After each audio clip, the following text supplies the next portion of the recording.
O Evangelho de João é considerado o texto mais simbólico e elevado de todo o Novo Testamento. Diferente dos outros evangelhos, que se concentram em acontecimentos externos, João descreve estados de consciência e princípios universais. Sua escrita é poética, mas ao mesmo tempo precisa, como se estivesse revelando as leis invisíveis que moldam a experiência humana. João é chamado de o discípulo amado, não por favoritismo pessoal, mas porque compreendeu o ensinamento de forma interna, profunda e direta. Seu evangelho não narra apenas o que aconteceu, narra o que acontece dentro do ser humano quando ele desperta. A abertura do Evangelho de João é a mais poderosa de toda a Escritura, pois descreve a origem da realidade de forma metafórica e vibracional. João 1:1. No princípio era o Verbo, e o Verbo estava com Deus, e o Verbo era Deus. A palavra traduzida como verbo vem do grego logos, mas logos não significa palavra pronunciada. Não significa frase, idioma ou linguagem. Logos significa princípio ativo, vibração primordial, movimento criador. É a força inicial que antecede a matéria.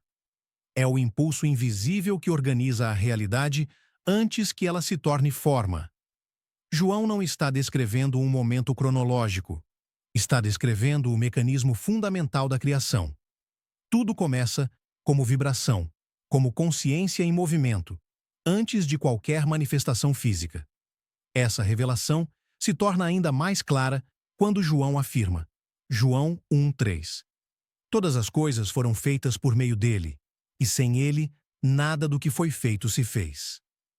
A expressão, por meio dele, aponta para o princípio criador, entendido de maneiras diferentes ao longo das eras. Para algumas tradições, Deus; para a filosofia antiga, o Logos; para correntes místicas, o Uno; para escolas orientais, o Tao; para a física contemporânea, o campo unificado ou o vácuo quântico; para espiritualistas modernos, a consciência-fonte. Nomes distintos, um único significado. Um campo inteligente, vibrante, não material, do qual todas as coisas emergem. Quando João declara que todas as coisas foram feitas por meio desse princípio, está afirmando que a criação não começa na matéria, mas na vibração. Não começa na forma, mas no estado interno. Não começa no visível, mas no invisível. Aquilo que chamamos de realidade é uma consequência, nunca a origem. Esse entendimento acompanha descobertas atuais da física, que descreve o vácuo quântico como um oceano de potencialidade, onde partículas surgem e desaparecem continuamente, guiadas por padrões vibratórios. 2000 anos antes, João descreve o mesmo fundamento utilizando linguagem simbólica. Ao afirmar, sem ele nada do que foi feito se fez, João revela que nada na existência surge sem passar primeiro por essa matriz criadora. E de modo ainda mais profundo, que o mesmo princípio que originou o universo atua dentro do ser humano. Tudo o que alguém vive, manifesta ou transforma nasce antes como vibração, intenção, sentimento, percepção. A realidade externa é um eco da realidade interna. O verbo, portanto, não é som, é vibração, é consciência ativa, é a origem silenciosa de toda a criação. E essa é a chave que abre o Evangelho de João, um mapa de consciência codificado em palavras que descrevem não apenas como o universo começou, mas como cada pessoa cria a própria realidade a partir do estado interno que sustenta. Depois de apresentar o princípio da criação por meio do Verbo, João conduz o leitor ao próximo nível do entendimento, a transformação da consciência humana. Isso aparece de forma clara no diálogo entre Jesus e Nicodemos, um fariseu e mestre da lei, alguém profundamente conhecedor das Escrituras, mas ainda preso à interpretação literal. João 3:3. Em verdade te digo, se alguém não nascer de novo, não pode ver o reino de Deus. Essa frase costuma ser interpretada de maneira religiosa, como se Jesus estivesse falando de conversão moral ou de um rito espiritual externo. Mas o próprio texto mostra que essa não era a intenção, porque Nicodemos entende a frase de forma literal e questiona. João 3:4. Como pode um homem nascer sendo velho? Pode, porventura, voltar ao ventre de sua mãe e nascer outra vez? A resposta de Jesus deixa claro que ele não está falando de nascimento físico. João 3:6. O que é nascido da carne é carne, e o que é nascido do Espírito é Espírito. O nascer de novo descrito aqui não é corporal nem simbólico no sentido religioso comum. Trata-se de uma mudança de nível de consciência. João está descrevendo a passagem de um estado de percepção automática para um estado de percepção desperta. Enquanto o primeiro nascimento coloca o ser humano no mundo físico, o segundo nascimento muda a forma como esse mundo é percebido. É por isso que Jesus afirma que, sem esse novo nascimento, não é possível ver o reino de Deus. O verbo ver é fundamental. Não se trata de entrar em algum lugar, mas de perceber algo que sempre esteve presente. O reino não surge depois do nascimento espiritual. Ele já existe. O que muda é a capacidade de percebê-lo. O novo nascimento não cria uma nova realidade externa, mas reorganiza a consciência interna, permitindo que a realidade seja vista de outra forma. João constrói essa ideia com precisão. Primeiro, apresenta o Verbo como princípio criador. Depois, mostra que o ser humano só acessa esse princípio quando muda seu estado interno. O nascer de novo é, portanto, o alinhamento da consciência individual com o princípio criador, descrito no início do Evangelho. Esse trecho revela que a transformação real não acontece por esforço externo, acúmulo de conhecimento ou obediência a regras, mas por uma mudança profunda na forma de perceber, sentir e interpretar a realidade. É uma transição do modo automático para o modo consciente. João deixa implícito que esse nascimento interior é silencioso, invisível e interno. Não depende de idade, status ou religião. Depende apenas da capacidade de deslocar a consciência de um nível superficial para um nível mais profundo. Assim, o nascer de novo não é um evento místico isolado, mas um processo contínuo de despertar. Um realinhamento interno que permite que o verbo, a vibração criadora, volte a operar de forma consciente dentro do ser humano. Após apresentar o verbo como princípio criador e o nascer de novo como mudança de consciência, o Evangelho de João aprofunda esse processo por meio de uma das passagens mais simbólicas de toda a Bíblia. O diálogo de Jesus com a mulher samaritana junto ao poço. João 4:10. Se tu conhecesses o dom de Deus, e quem é o que te diz, dá-me de beber, tu lhe pedirias, e ele te daria água viva. João 4:14. Mas aquele que beber da água que eu lhe der, nunca mais terá sede, porque a água que eu lhe der se fará nele uma fonte de água que jorra para a vida eterna. O cenário é simbólico. Um poço, água, sede e saciedade. Em toda a tradição bíblica, a água representa vida, consciência, fluxo interior. Jesus não está falando de água física, pois a mulher samaritana, assim como Nicodemos anteriormente, interpreta de forma literal e questiona como alguém poderia oferecer água sem sequer ter um balde. A resposta de Jesus desloca o entendimento para outro nível. A água viva não vem de fora.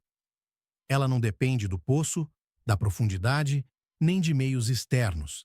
Ela surge de dentro, como uma fonte contínua. O que João está descrevendo é um estado interno de consciência autossustentável. Enquanto a água comum sacia apenas por um tempo, essa água simbólica representa um estado que não se esgota, porque não depende de circunstâncias externas. É uma consciência conectada diretamente ao princípio criador, ao verbo apresentado no início do Evangelho. A sede, nesse contexto, não é física. é existencial.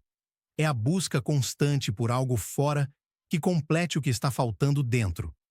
Jesus aponta que essa busca externa é infinita enquanto a fonte estiver fora.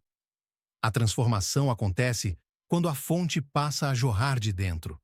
A vida eterna, citada no texto, não se refere a um tempo infinito após a morte, mas a uma qualidade de vida que não se esgota no tempo. Trata-se de um estado de presença, clareza e alinhamento interno que permanece estável independentemente das condições externas. João constrói novamente um mapa de consciência. Primeiro, o Verbo como origem de tudo. Depois, o novo nascimento como mudança de percepção. Agora, a água viva, como fluxo interno contínuo. O ensinamento é claro. Quando a consciência se alinha, a vida deixa de ser reação e passa a ser expressão. Essa passagem revela que a verdadeira sustentação da existência não vem do mundo exterior, mas do acesso constante a esse estado interno. É por isso que a água não precisa ser buscada repetidamente. Ela se torna fonte. Não é algo que se recebe ocasionalmente, mas algo que passa a fluir. Assim, João apresenta a criação da realidade não como um esforço constante, mas como um estado contínuo de alinhamento. A água viva simboliza a consciência desperta que alimenta a própria experiência, sem depender de poços externos, validações ou circunstâncias passageiras. O Evangelho de João, mais uma vez, não descreve um milagre isolado, mas um princípio universal. Quando a fonte está dentro, a vida passa a se organizar a partir desse fluxo interior. Depois de apresentar o Verbo como princípio criador, o novo nascimento como mudança de consciência e a água viva como fluxo interno contínuo, João conduz o leitor a um dos pontos centrais de todo o Evangelho: a libertação interior. João 8, 31, 32. Disse Jesus aos judeus que haviam crido nele: Se permanecerdes na minha palavra, sois verdadeiramente meus discípulos, e conhecereis a verdade, e a verdade vos libertará. Essa frase é frequentemente interpretada como uma promessa religiosa abstrata, mas o próprio contexto deixa claro que Jesus não está falando de informação, doutrina ou conhecimento intelectual. Ele está falando de um tipo de verdade que só pode ser experimentada internamente. A reação imediata dos ouvintes confirma isso.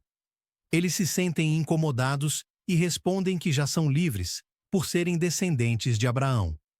A resposta de Jesus desmonta essa ideia. João 8,34. Em verdade vos digo, todo aquele que comete pecado é escravo do pecado. Aqui, pecado não aparece como falha moral isolada, mas como um estado de aprisionamento interior. A palavra pecado, no sentido original, significa errar o alvo, perder o centro, agir a partir de um nível inconsciente. Jesus está dizendo que a verdadeira escravidão não é externa, mas interna. A verdade que liberta não é algo que se aprende, mas algo que se reconhece. Não se trata de acumular respostas, mas de dissolver ilusões. A libertação acontece quando a consciência deixa de operar no automático e passa a enxergar a realidade sem distorções criadas pelo medo, pela culpa, pela expectativa ou pela repetição de padrões. João mostra que a verdade não é uma ideia nova, mas a remoção do que encobre. É a clareza que surge quando a consciência se alinha com o princípio criador. Por isso, Jesus afirma que é preciso permanecer na palavra, não no sentido literal, mas no sentido de permanecer no mesmo estado interno, no mesmo alinhamento com o Verbo. A verdade, nesse contexto, não muda o mundo diretamente. Ela muda a forma como o mundo é percebido. E quando a percepção muda, a experiência muda junto. A liberdade não surge porque as circunstâncias externas desaparecem, mas porque elas deixam de controlar o estado interno. João constrói, assim, mais um degrau do mapa de consciência. A libertação não vem da fuga do mundo, mas da clareza interior. A verdade não é um conceito a ser defendido, mas um estado de lucidez que dissolve a prisão invisível criada pela própria mente. Esse trecho revela que o Evangelho de João não propõe salvação futura, mas libertação presente. Uma liberdade que nasce quando a consciência reconhece a si mesma e deixa de se identificar com padrões automáticos, crenças herdadas e reações inconscientes. A verdade que liberta não é externa, não é imposta e não é ensinada como regra. Ela emerge quando a consciência desperta e passa a operar a partir do alinhamento interno com o Verbo que cria, sustenta e reorganiza toda a experiência humana. Após revelar o Verbo como princípio criador, o novo nascimento como mudança de consciência, a água viva como fluxo interno e a verdade como libertação interior, João conduz o leitor ao ponto mais radical de todo o Evangelho: a unidade. João 10:30. Eu e o Pai somos um. Essa frase é uma das mais controversas da Bíblia, porque quando lida de forma literal, parece uma declaração de exclusividade divina. Mas o próprio contexto do Evangelho de João mostra que não se trata de uma afirmação sobre hierarquia, privilégio ou separação entre Jesus e os demais seres humanos. No Evangelho de João, o Pai não é apresentado como uma figura distante ou antropomórfica, mas como a fonte da vida, a origem de tudo o que existe, o mesmo princípio criador descrito no início do texto como o Verbo. Quando Jesus diz, eu e o Pai somos um, ele está afirmando unidade de natureza, não identidade de pessoa. Essa unidade não é exclusiva, ela é exemplificada. Pouco depois, no mesmo Evangelho, Jesus reforça essa ideia ao afirmar, João 10:34, não está escrito na vossa lei. Eu disse sois deuses? Com isso, João deixa claro que a fala, eu e o Pai somos um, não descreve um status inalcançável, mas um estado de consciência acessível. Jesus está demonstrando o que acontece quando a consciência humana se alinha completamente ao princípio criador. Não há separação, não há conflito, não há oposição entre o interno e o externo. A unidade descrita aqui não elimina a individualidade, mas dissolve a sensação de separação. É o fim da ideia de um eu isolado lutando contra o mundo. É o reconhecimento de que a mesma força que sustenta o universo opera dentro do ser humano. Por isso, essa frase causou escândalo entre os ouvintes. Ela rompe completamente com a noção de um Deus distante e inacessível. Afirma que a fonte da vida não está fora, mas presente, não como conceito, mas como realidade viva. João constrói esse trecho com extrema precisão. Primeiro apresenta o princípio criador, depois mostra como o ser humano nasce novamente ao mudar sua consciência. Em seguida, revela o fluxo interno que sustenta a vida. Depois, explica que a verdade liberta ao dissolver ilusões. E agora, culmina na unidade total entre consciência individual e fonte criadora. Eu e o Pai somos um é o reconhecimento final desse processo. Não é arrogância espiritual, mas lucidez. Não é elevação do ego, mas dissolução do ego. É o ponto onde a consciência deixa de se perceber como separada e passa a operar em coerência com o todo. Essa unidade não é emocional nem intelectual. É um estado. Um alinhamento interno tão profundo que ação, intenção e consciência passam a agir como uma coisa só. É nesse ponto que a experiência humana deixa de ser conflito e passa a ser expressão. João revela que a unidade não é um destino distante, mas uma possibilidade presente quando a consciência retorna à sua origem. E essa origem é o mesmo verbo descrito no início do Evangelho. A vibração criadora que sustenta tudo o que existe, depois de conduzir o leitor até o reconhecimento da unidade. Eu e o Pai somos um. João avança para uma das afirmações mais mal compreendidas de todo o Evangelho, justamente porque costuma ser lida como promessa de um lugar após a morte, quando, na verdade, descreve a estrutura da própria realidade. João 14:2. Na casa de meu pai há muitas moradas. Se assim não fora, eu vô-lo teria dito. A leitura literal transforma essa frase em uma ideia de céu geográfico, como se existissem casas espirituais aguardando as almas depois da morte. Mas o próprio Evangelho de João, quando lido como um mapa de consciência, mostra que essa não é a intenção do texto. A casa do Pai não representa um local físico, representa o campo da consciência criadora, a mesma fonte apresentada no início do Evangelho como o Verbo. A casa é o todo. As moradas são as múltiplas possibilidades de experiência dentro desse todo. João descreve aqui a ideia de que a realidade não é única, rígida ou fixa, mas composta por múltiplos estados, níveis e configurações possíveis.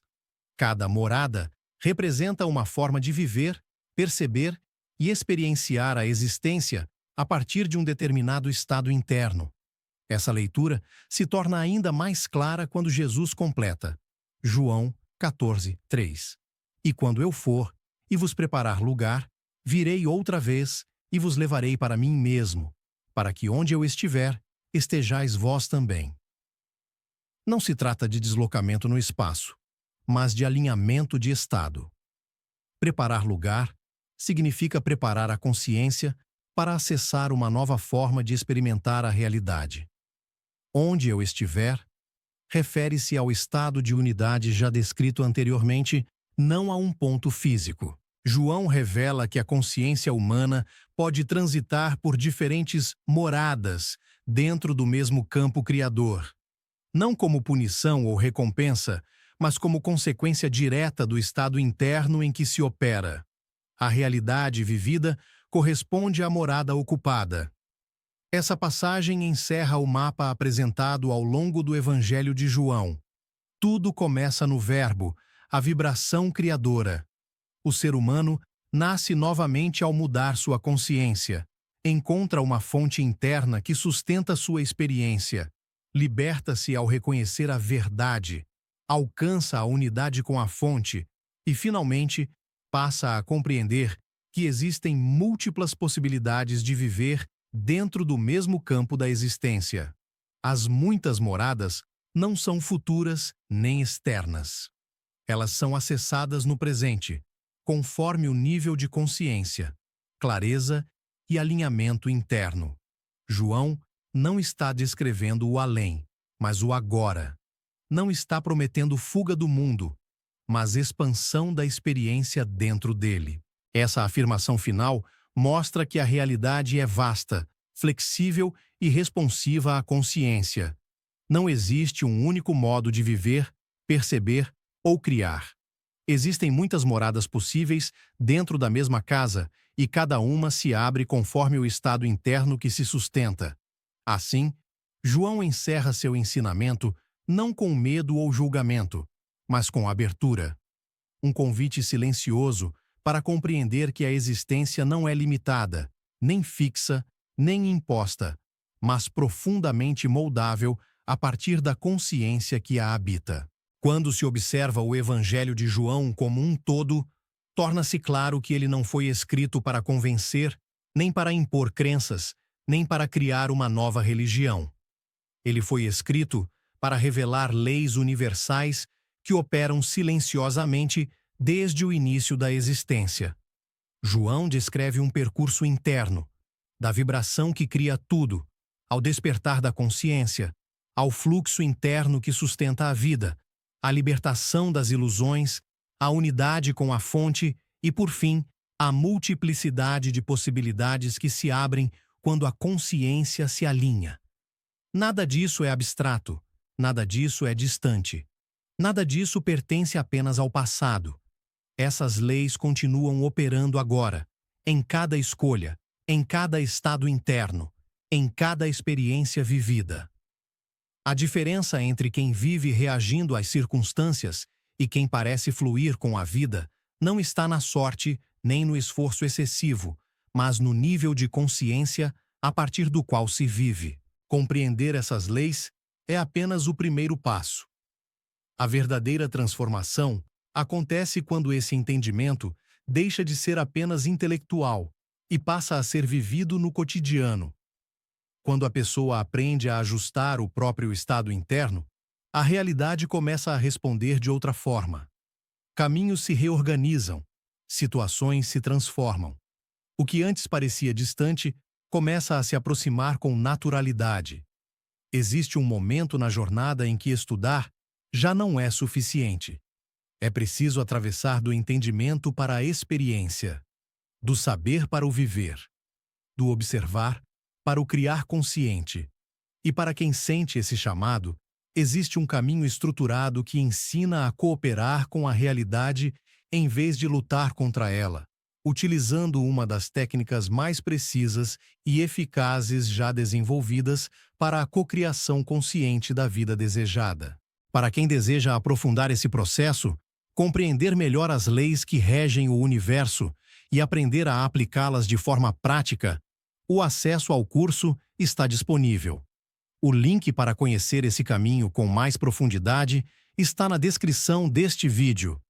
O Evangelho mais místico da Bíblia, João e o Código da Criação.